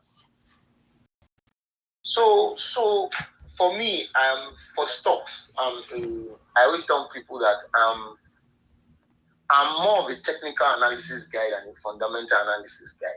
Which means that you are looking at you're looking at the price movements. A lot of people don't understand because I have a CFA. So they wonder, so what did you use all your CFA brain to do? So anyway, for me, I believe that regardless of all the fundamentals, you still need to understand when is the right time to buy. So it's not like you're timing the market, yeah? But the market has a way of indicating the best time to buy when you are looking at your chart. That's the technical analysis. So I've been over the years, I've been able to infuse those two school of analysis, if I call that. But the one everybody understands is the fundamental. Yeah. So if I'm looking at fundamental, there are a lot of factors. A lot of people will go for dividends, and I always tell people that it's good to go for dividends, but there's a lot of things that a lot of people go for earnings. Earnings can also be gained. Yeah, guys has to do some gymnastics, and I give a typical example. So there's a company called Lafarge. Lafarge had its value was almost as high as 100 naira and got to as low as 9 naira in the span of 3 years, if I'm not mistaken. Yeah. So what happened? They were generating revenue. Somebody to also tell you revenue. They were generating revenue, but the bottom line, which is earnings, was out of this world. So what did they do? They did something I always call, which is one of the factors you must also consider, management. So they brought in a guy then, and the guy did some gymnastics, and that's when they sold Lafarge to the foreign entity. They brought in Lafarge South Africa into the picture, that's when they created Lafarge Africa, brought in Lafarge South Africa into the picture, and everything just went haywire. Now, what happened? So, in order for them to be able to cover up, I won't say cover up, yeah? So somebody doesn't say it's fraud, yeah? But in order for them to sort of water down the effect of their bad business in South Africa, they had to create Lafarge Africa. So the moment that happened, the Nigerian entity that was doing well started looking like a very horrible company. Yeah? So it took them another few years for them to make that decision to say, you know what, let's unbundle this thing that we did. And the moment they unbundled it, you could see over the last 3 years or 2 years, the company has been a fantastic one. Yeah, so it's gone from 9 naira to about as high as 20-something naira. It has gotten even as high as 36 naira at the point in time and all that. So the company is obviously, then the performance of the company has started improving. So if I just want to give you like a summary, yeah, so I won't say look at this, look at that, look at that. So there's a bit of what's that thing called? A bit of different variables that I look at. So I look at your earnings. I look at your revenue. Is your revenue growing? I look at your operational business. So what's the margin between your gross profits and your operational profits margin? So I look at that. So what are you making as a business actually from everything that you're doing? Now, there are some financial issues that you have to check if you have debt. Now, how large is the debt? And what are you using your debt to do? Yeah. So if you are using your debt to create value, meaning you are probably expanding and doing all those things. Yeah. So I take you in and all that as a good one. If you are using it to just support your working capital, then I'll know, okay, there's a problem here. So it means that this guy is not generating cash because cash is king. So how do you know the company is generating cash? Yeah, I'm taking this to an academic session. Yeah, thanks to Mr. Vicky. So accounting receivables. Yeah, so you need to check if the company is receiving cash or is not receiving cash. For me, let me be honest. The first thing I look at, or rather, let me summarize this. I check your ability to make cash. I check your ability to make earnings. I cross-check your cash-making ability and your earnings-making ability, and I decide if you're a quality company or not. That's the summarized version of everything I've been saying. So I don't make this class an academic. I don't make this session an academic session. Yeah. Or rather, this space an academic session. By the way, I teach on the side, so that's. Ahmed, should be coming back. You should be coming back here every month.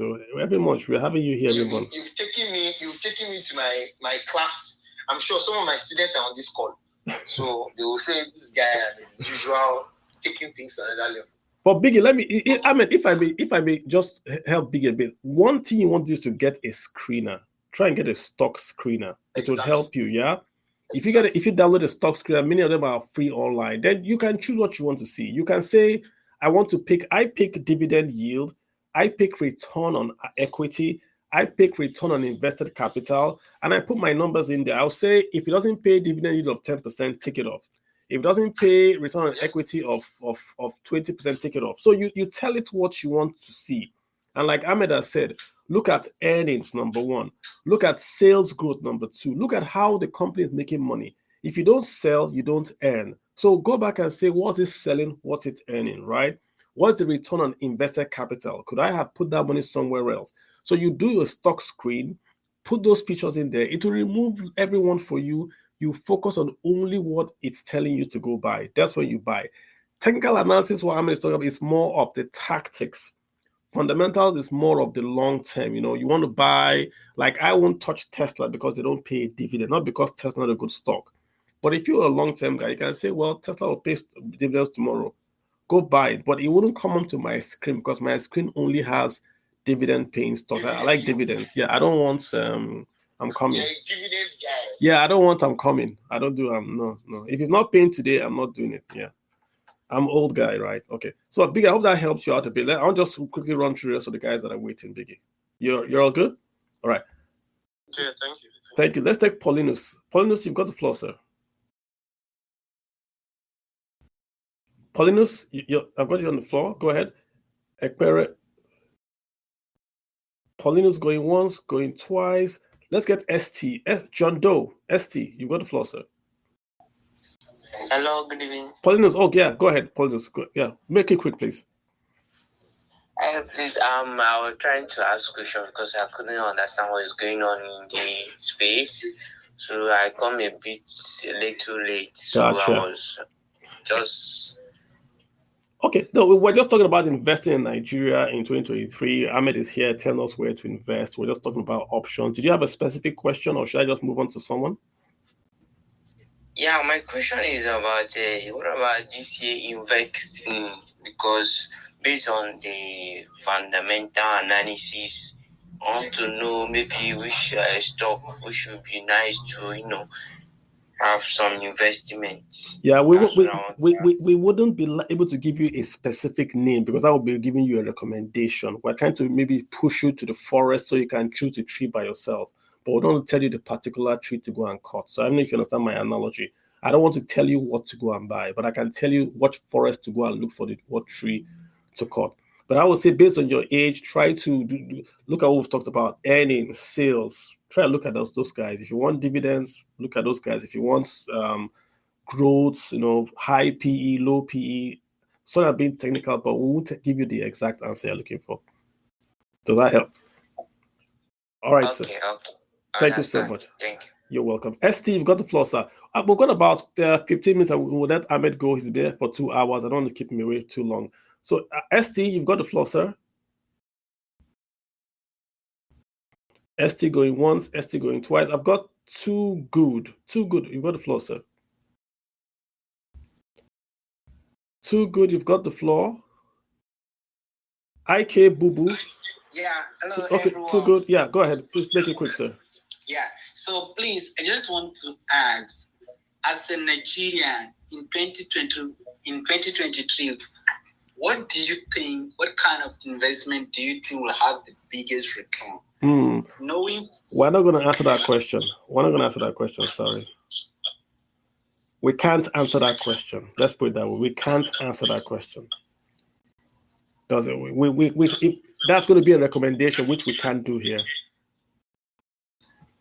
Sorry about that. Olumide, I've got you, sir. Olumide. Yeah, hello. How you doing, sir? Go ahead. How you doing? Yeah, thanks. I just wanted to add a little bit color to the topic.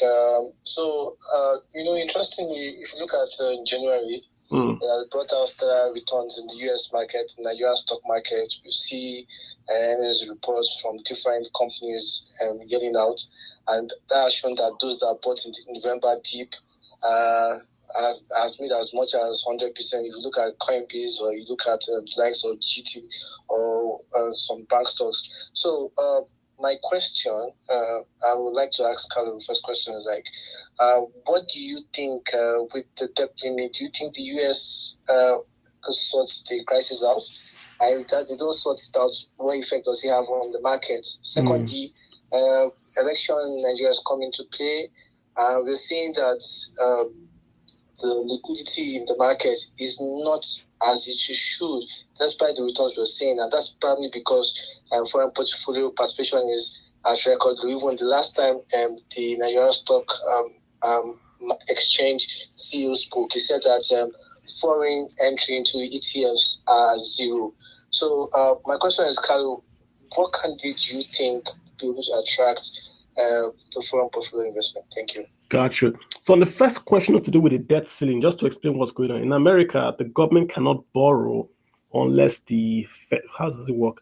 The Treasury cannot borrow unless the Federal is... Okay, to keep it simple, America has a debt ceiling. They cannot borrow more than the debt ceiling. That's the word, right? So they've passed the debt ceiling now. So they cannot borrow unless they raise the ceiling, then they can borrow below the ceiling. So it's politics. The Democrats is the president. The Republicans control the House of Representatives. In America, all fiscal, i.e. all spending, comes from the House of Representatives.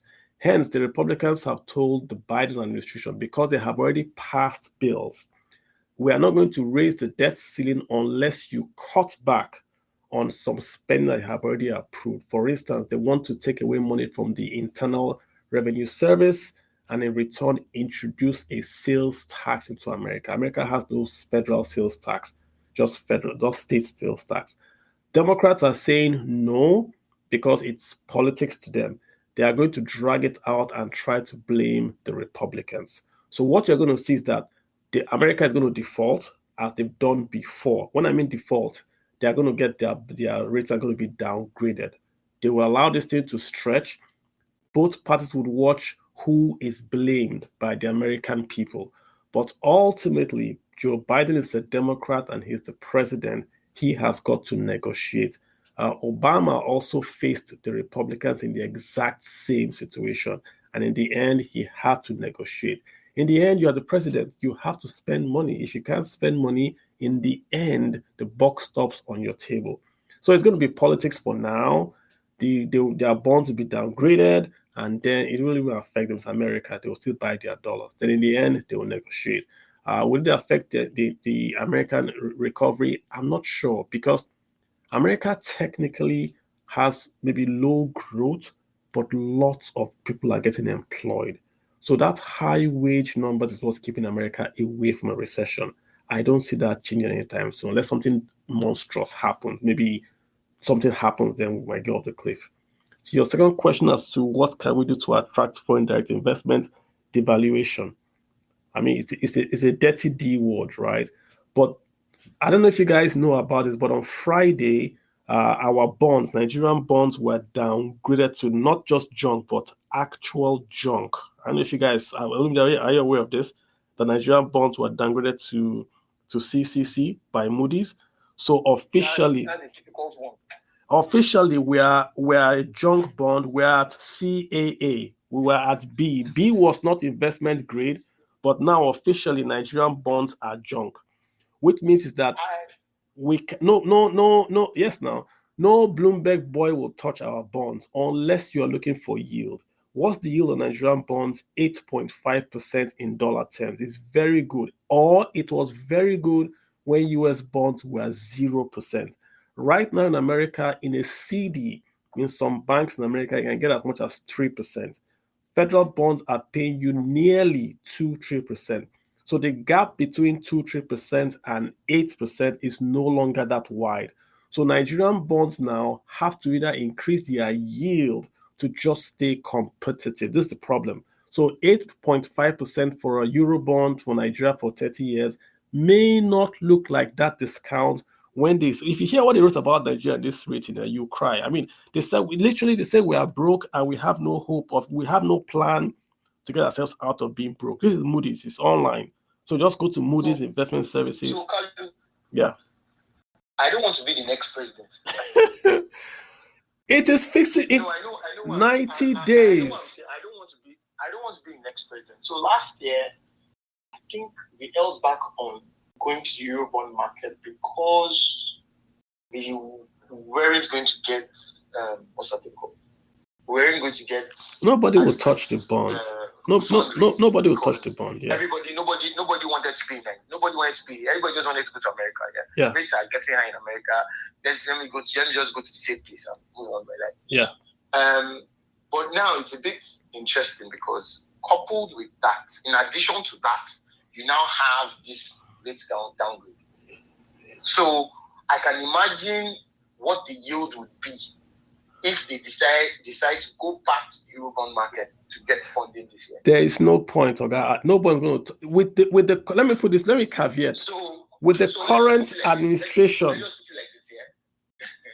So Carly, let's just put it like this. So it means that 11 trillion budget deficit. Very soon they will change that. They are done like a funding analysis to say 7 trillion will be raised in local markets, then the remaining 5 trillion foreign market, and borrowing from So let's just say there's a very big chance that old 11 trillion is going to be raised from the local market. Correct. Nobody's going to give Nigeria money. Let me caveat, right? Under this administration, nobody's going to borrow Nigeria dollars commercially from the Eurobond side. Maybe we'll get money from China and development, but for borrowing. Listen, the lady, our Minister of Finance went and said, we want to restructure. You know what restructure means to Americans? You don't even say it. She said it. And they were asking her over and over. That's what killed Nigeria. Yeah, she said restructuring. Do you know what? And Americans hear restructuring like how you hear how a Nigerian hears devil and blood and Jesus. So she said it, and it's all gone crazy. We've been downgraded. We're now not just junk. This is below junk, if it's possible to be below junk. So the reality to answer this question is that our bonds are no longer we cannot borrow internationally in forex. We can only borrow development assistance and all that. To get foreign capital into Nigeria, you have to devalue.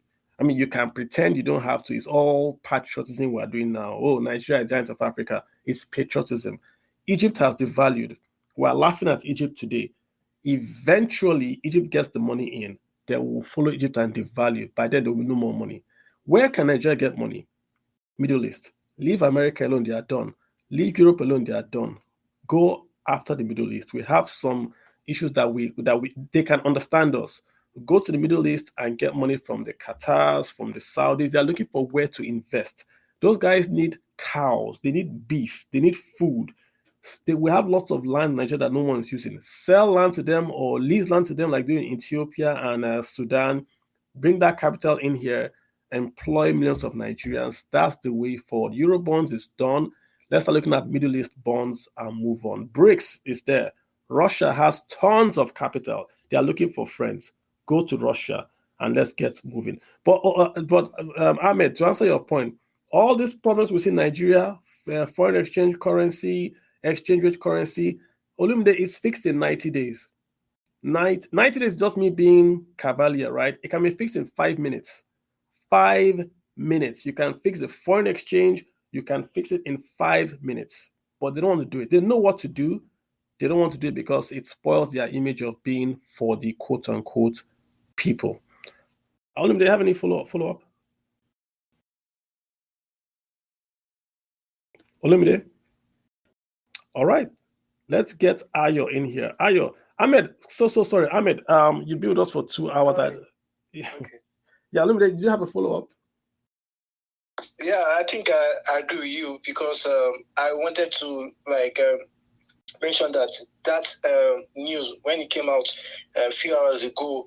You could see the reaction across a lot from the market. The market is even on holidays, but the sentiment is that it's going to have a negative effect on Monday. And I was talking to other traders, and they were telling me that is going to really hamper a lot on Nigeria's FX liquidity till after the election. So yes, it's bad news. And also, I wanted to ask also that with the CBN's cashless policy, I was saying it could boom the Nigerian investment sector because now it means that a lot of money will go online. It will trigger a lot of young millennials, young people to invest. If you understand what happened in COVID, so is that also some positivity? The cashless policy by the CBN, would that also push the Nigerian stock market? I think you're right. I think what people are looking at is a cashless policy, not looking at the infrastructure that would be created to solve the problem. I was on Twitter today. Nigerians were complaining, oh, I need money for this, I need money for that. I went to Kenya 10 years ago. They were buying rice with M-Pesa, Maput. Kenya, not Lagos or Kenya. Are they more educated, or they have more infrastructure than us in Nigeria? The Nigerians just like their comfort zone. What do you need 100,000 naira for that you cannot do with a check, mobile transfer, POS, all that stuff? Tell me what you need 100,000 naira in cash for. You want to pay Danfo driver, use your 5 naira. They didn't touch 5 naira, they didn't touch 10, they didn't touch 100. But why didn't the 100,000 naira cash? We have phones, Giant of Africa. I want to feel my money. It's on your phone. Why am I not using Nitel? I want to feel it. You want to spray. You're a big man. You want to spray. You want to spray. That's what you want to do. Not spray. I want to feel it. We have to move forward. We have to move forward in this country. We cannot be carrying millions of money, millions of cash in the hinterland, not in the banks, not under monetary supervision, fueling inflation. Let the money go to the banks. Use your phone. You don't need a bank account today to transfer money. If you have a phone, you have a bank account. You don't need to be educated. You need just SMS. It doesn't have to be a smartphone. So guys, let's move forward. I think the opportunity is going to be, lots of young people are going to say, we're going to create apps for the unbanked. You will soon see e-Kombi Boss app where you can pay for your bus 10 naira with a token. You'll soon see it. Someone's going to create it. So Lagos bus will have a little token like they have in India on the side of the bus. You scan the QR code, you pay. Driver will get ping in his pocket. That's what you'll see very soon. It cannot happen unless you force people to change. Nigerians are comfortable with cash. I get it, but we have to move forward. You cannot be. I went to the market in Yobe, the large cattle market in Yobe, the second largest in West Africa. They put the cash on the floor. Not just Naira, Sefa, Naira, it's on the floor, cash to trade cows. I don't blame them. If you go to Alaba, go to Onitsha, same exact thing. Cash is expensive, it's inefficient.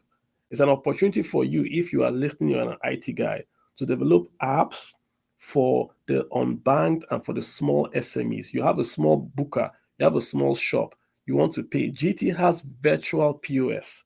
On your phone, you can do POS from your phone. Get a small app like on your watch. You can pay with your watch. Get it out to those bookers. People would grab it and run with it. Okay, AOB, I've kept you here for 2 hours. If you want to stay, sir, if you want to go, I would appreciate you. We have lots of folks that want to ask you a question. It's your call, sir. Kobe? Thank you very much, Carly. It's always a pleasure, but I have to go. Thank you very much. One, I'm not at home. Two is I just got an emergency call just now. So I'm going to let you go. Thank you very much, everybody. Thank you for having me. Carlu, we could do this every month, though, actually. Yeah, I will. We should actually do it like I said, every month. Let me just get Kobe in here, if you don't mind. Yeah, Kobe, real quick. My guy is going. Kobe, what's your question? Thank you very much. This is a very short question. How would you advise a novice investor who is already who is 37? Thank you. Okay, last question before you go.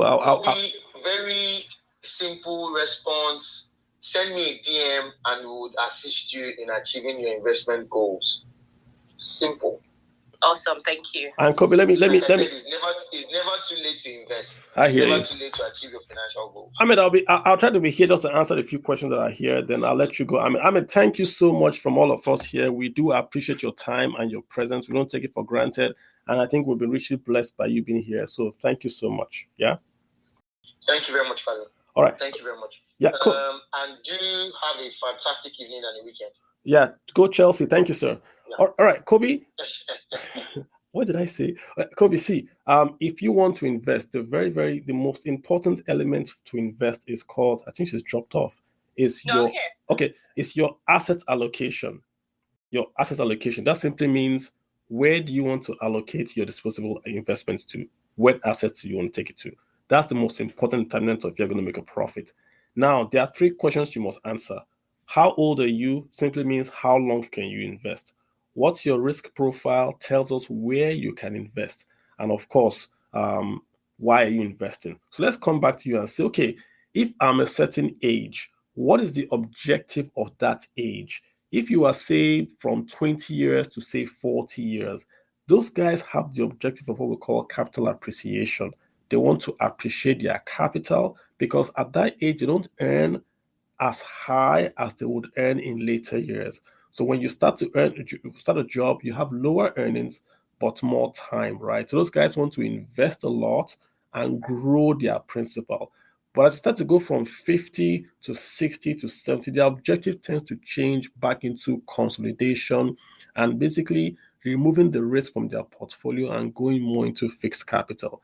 So you would then see that as a younger person, you are buying stocks, you are buying property that is really in a isolated location because you want to grow your principal. And as you're getting older, you are transiting from risk to income. So if you are 37, that tells me minus your age from 100, right? That tells you, rule of thumb, how much we think you should put in equities. Should you put more or less? In this case, we think you should put more because you have some years ahead of you.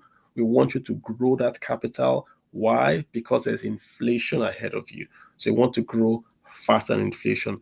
As you then start to go, when you minus 100 from your age, if it starts to be a negative number, you want to start to go towards fixed deposits, which means you are going into bonds and fixed deposits more than equity. So I would say go into stocks, equities, right? That sector, you should be overweight in that sector. Go into the middle part of the portfolio should be more of, say, properties. Then very, very little in fixed income. Your goal is to grow faster than inflation. You have some space ahead of you to accommodate risk should your portfolio go to zero today or next year. Try to grow. Then as you get older, try to claw back that growth and then go into income. That's what I would say. So the portfolio you're going to build is going to be overweight in equities and properties for now. As you go along, you start to pull back from equities and do more of property and fixed income. Good things, I have a book and it's all in that book. I'm not plugging the book, but please, it's in the book. ETFs, how to invest, how to do asset allocation. I give you pictures. I tell you how to do it, how you take your age and what it means for you. Kobe, please get it. If you have a question, then you can ask me, right? Well, did I help you? Yeah, that's very good. I have some few notes already, and I'll look out for your book. Super, gotcha. So excellent. Ayo, you've got the floor, sir. Ayo, I think you've spoken before, Ayo. All right, guys. Let me just see. Amana. All right, guys. So, guys, thank you so much for for being here. We're just going to sort of maybe shut down the recording down, just so it's not going to get more than 2 hours in case guys would like to listen afterwards. If you have a question for Ahmed, he was here, send him a DM.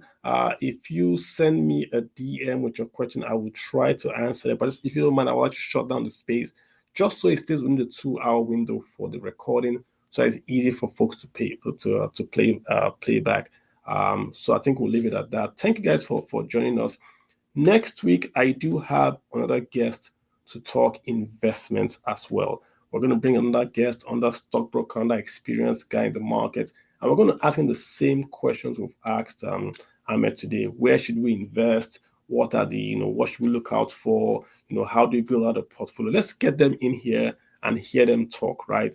The main risk, again, is the elections, right? Whoever wins is going to be better than what we have right now on the economic front, but it's going to be a big change. So whatever you're doing, like Ahmed has suggested, be liquid, be flexible, don't lock yourself in just yet. That's all I will say in Nigeria. Try to diversify your currency, try to diversify where you are investing so you have a balance, because we're not sure what's going to happen till we do get that next president. That's what I will say. So be flexible, be liquid, and try to be, be available to take advantage of whatever opportunity will come, because we don't know what's going to happen going forward. So guys, on that note, do allow me to shut down the space. I appreciate you guys. Like the book I mentioned, it's titled Let's Talk About Your Money. I've had about 22 years investing money, pensions, private banking, investing, and all that. It's all the stuff I know I put in there for you guys. I wrote it purposely in the language that's easy to understand. Lots of pictures, lots of examples, written with a Nigerian context, right? We talk about tons of ETFs, Nigerian ETFs, they're right there. Tons of mutual funds, property, even crypto, even some commercial papers, even investing in real estate and all that. We talk about everything, how to do the basics, how to do a budget, how to track fixed income, how to track passive income. It's all in there.